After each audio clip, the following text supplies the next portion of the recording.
Se você me segue no Instagram, aliás, o meu perfil é @warley.santos. Você já viu que eu falo sempre sobre um ser mitológico e prodigioso chamado carinhosamente de IAP. Mas você sabe o que é um intérprete de alta performance? Porque, afinal de contas, de tédio o intérprete não morre. Seja bem-vindo. Eu sou o Arley dos Santos, professor de estudos da tradução e da interpretação no Par Libras Português, e lhe convido para uma reflexão sobre a cultura da alta performance em intérpretes no Par Libras Português.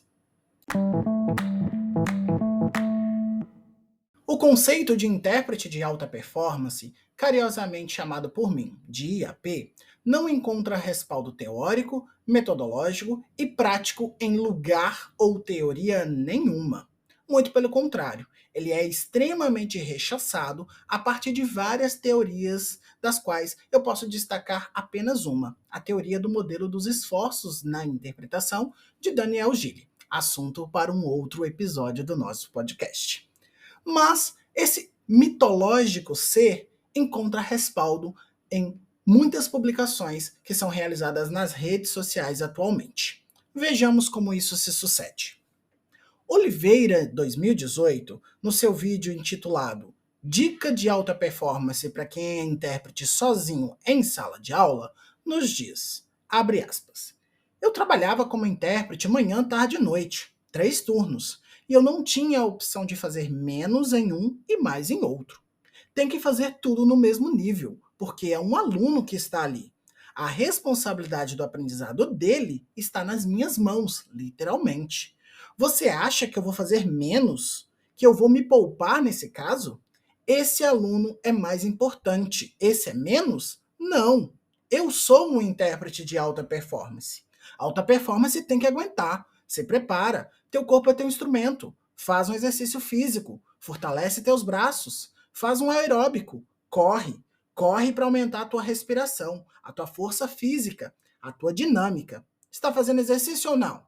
Passa o final de semana bebendo, isso aí não te ajuda, não te alimenta direito, vai no nutricionista, faz uma dieta.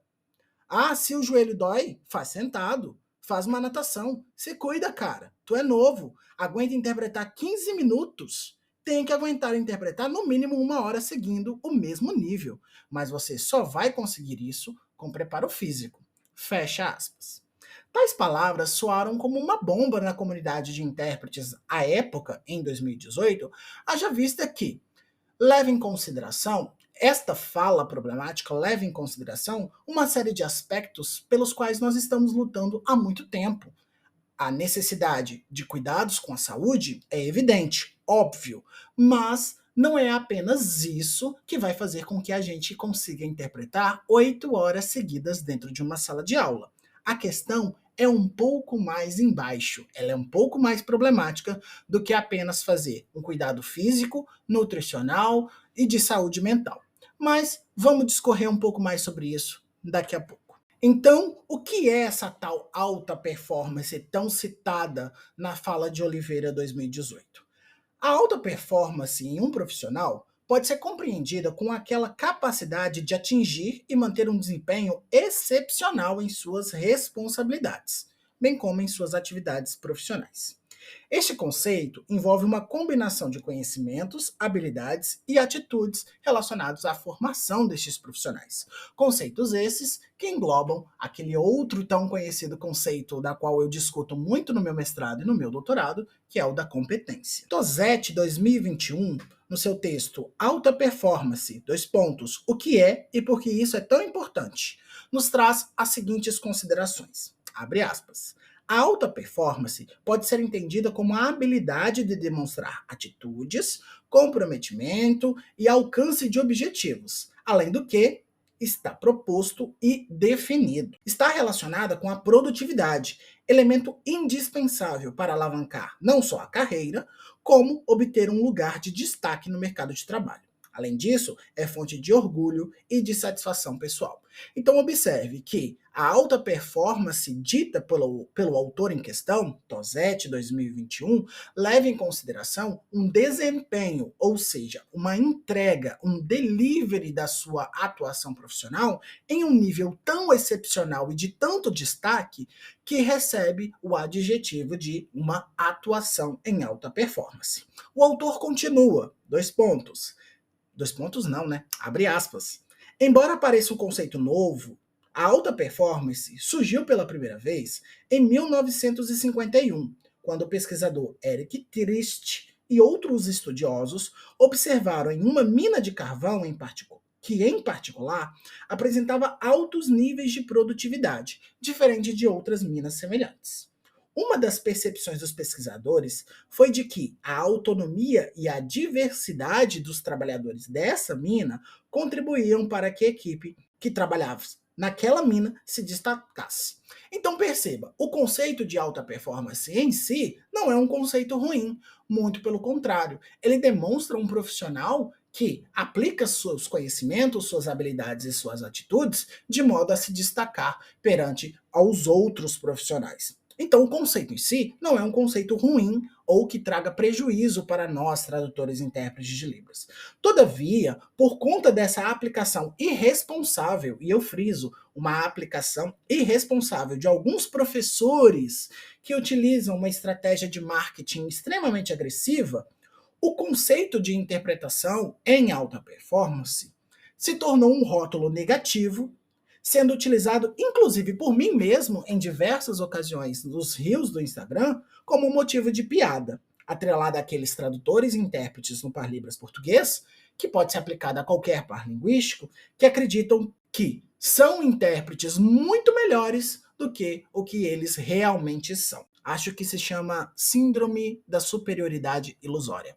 Assunto também para um próximo podcast. Mas por que não é possível que o intérprete trabalhe em 3 turnos com a mesma qualidade interpretativa? Pois bem, é uma pergunta que por muitas das vezes parece simples de ser respondida, mas não é, porque ela leva em consideração aspectos que precisam ser observados para além da execução do trabalho propriamente dito. Porque muitas pessoas acreditam que a interpretação, e por consequente a tradução, é uma mera atividade de substituição de uma palavra por um sinal ou vice-versa. Só que quando nós observamos a interpretação ou a tradução enquanto um processo, nós observamos que existe uma abordagem que nos ajuda a compreender como o processo cognitivo acontece para que esse intérprete possa, de fato, realizar um processo tradutório. Lembra que eu comentei sobre a teoria do modelo dos esforços? Ela mesma.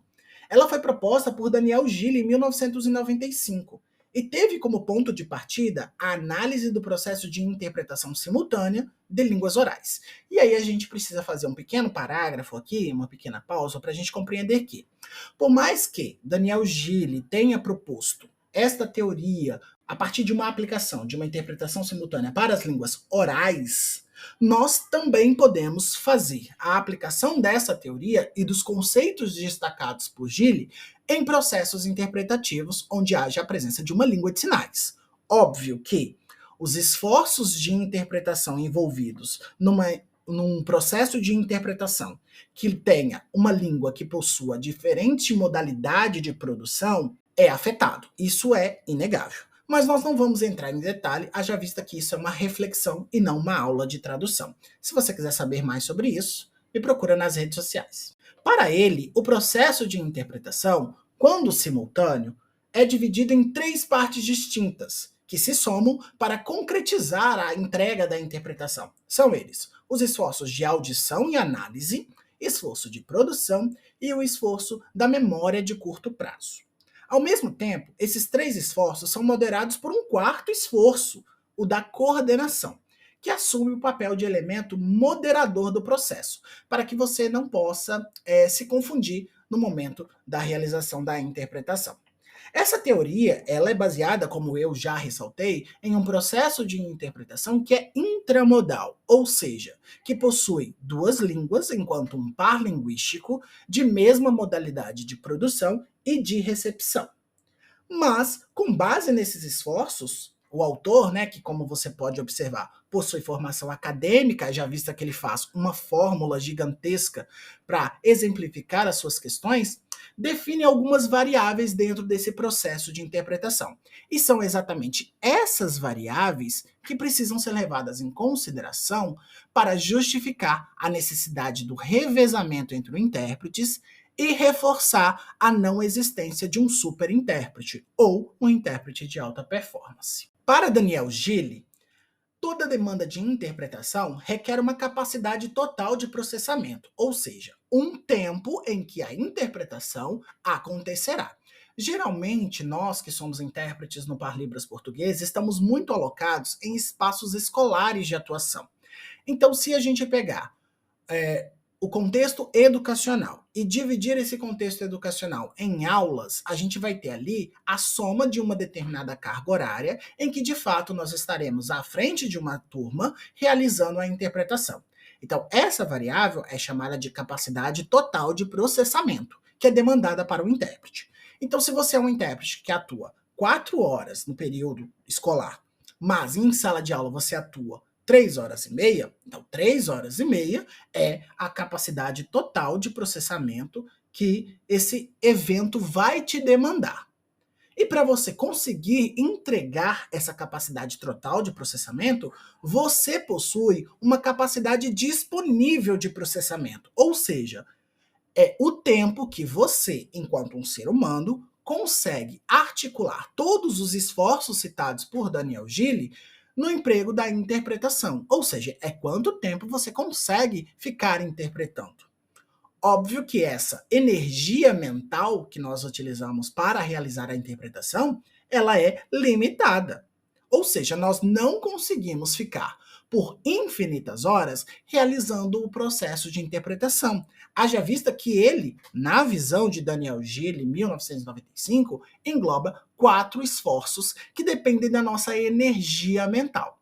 Uma vez que essa energia mental acaba, a interpretação começa a declinar de qualidade. Então, quanto maior o tempo de interpretação, menor a qualidade interpretativa.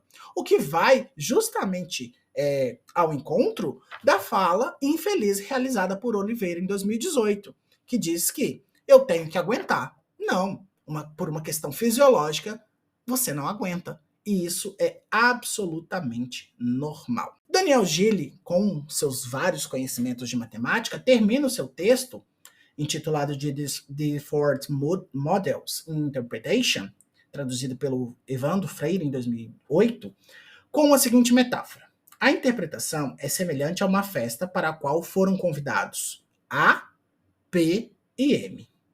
E para que eles fiquem satisfeitos, 2 condições devem ser atendidas. Além da quantidade total de vinho ser suficiente para saciar a sede dos convidados, ou seja, a gente precisa ter energia mental suficiente para dar conta de toda a demanda interpretativa, o anfitrião deve ser capaz de encher o copo de cada um deles assim que fique vazio. Eu preciso ter um outro colega que possa me repor a energia mental, ou seja, me auxiliar no recobrar dessa energia mental. É para isso que nós temos revezamento. Revezamento não é frescura de intérprete. Revezamento nada mais é do que a garantia da qualidade interpretativa frente à energia mental que é gasta para a realização deste processo interpretativo.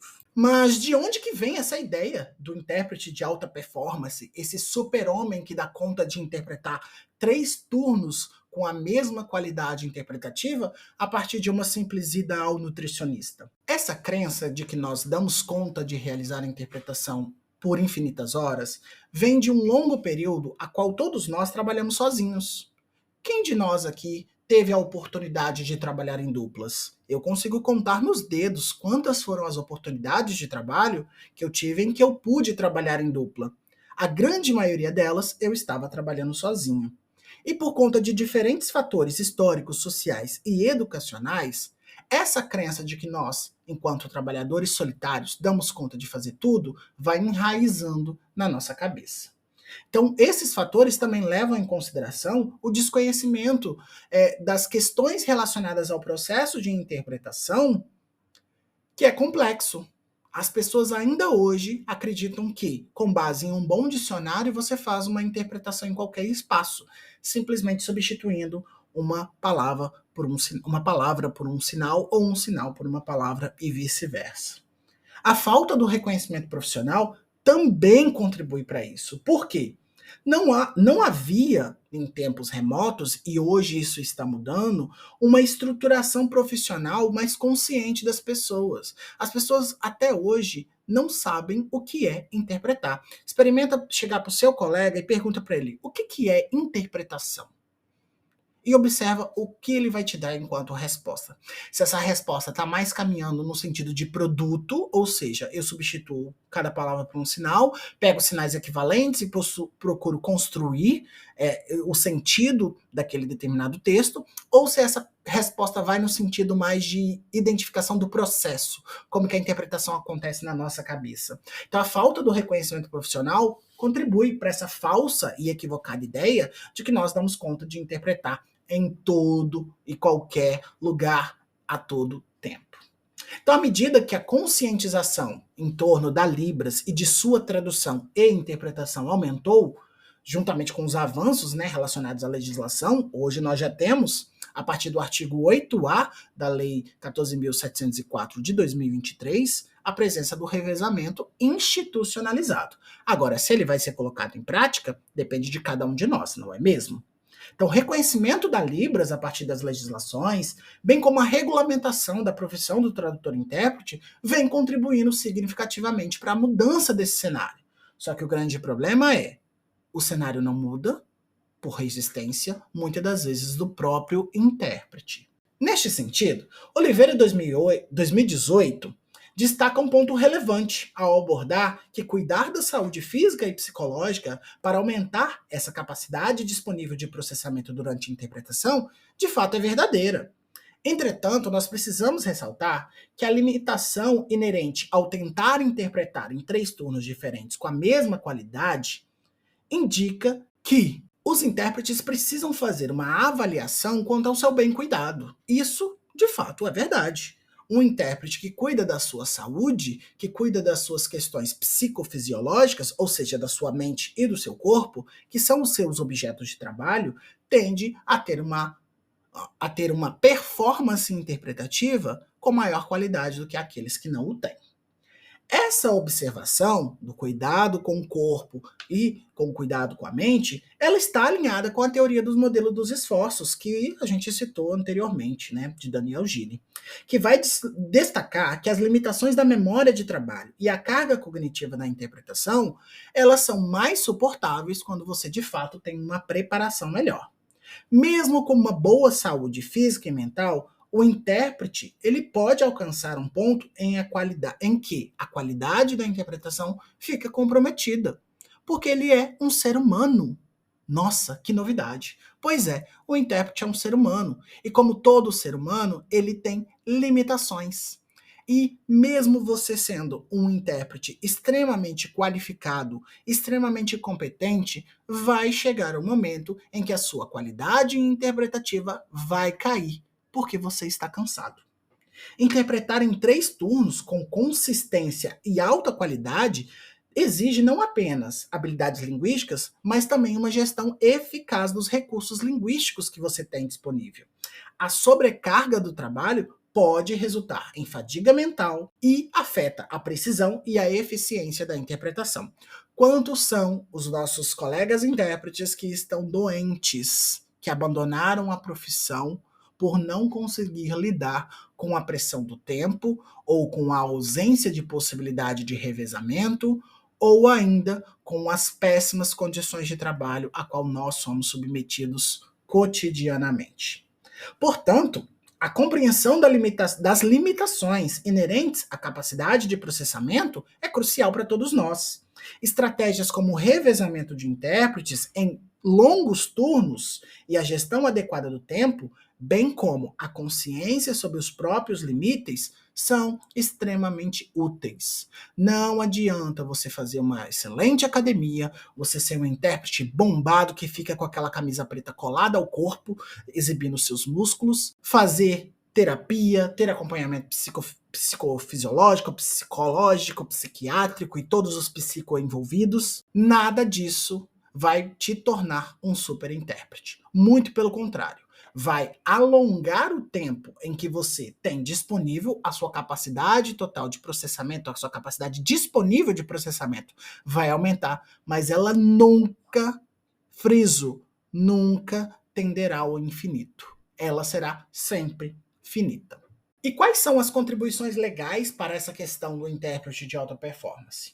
Pois bem, na nossa nova legislação, como já citada, a 14.704, de 25 de outubro de 2023, traz em seu parágrafo único a seguinte informação, abre aspas, o trabalho de tradução e de interpretação superior a 1 hora de duração deverá ser realizado em regime de revezamento, com no mínimo 2 profissionais. Isso, pessoal, não é para encarecer o trabalho. Isso não é para, de forma alguma, inviabilizar a atuação dos profissionais. Ou ainda, como eu vi muitas pessoas comentando, para diminuir o valor que cada intérprete recebe. Isso é, em primeiro ponto, para garantir a qualidade da interpretação para o público-alvo que depende desse tipo de trabalho, bem como para resguardar a sua saúde mental, que por muitas das vezes é negligenciada por você mesmo. Então, quando nós temos um dispositivo legal que nos assegura o revezamento, nós não estamos, de alguma forma, estabelecendo entraves para a atuação. Muito pelo contrário, nós estamos demonstrando para os nossos contratantes as necessidades de melhoria das nossas qualidades de trabalho. E nesse sentido, o que você acha sobre esse assunto? O que você tem a dizer sobre um intérprete de alta performance? Claro, ele não vai desaparecer da noite para o dia. Haja vista que nós precisamos de uma mudança de mentalidade nos nossos colegas, principalmente nesses que, de alguma forma, utilizam um marketing tão agressivo para ter algum tipo de benefício nas redes sociais. Nesse sentido, voltamos a qualquer momento com outras reflexões sobre esse nosso pequeno mundinho da tradução e da interpretação. Porque, afinal de contas, de tédio, o intérprete não morre.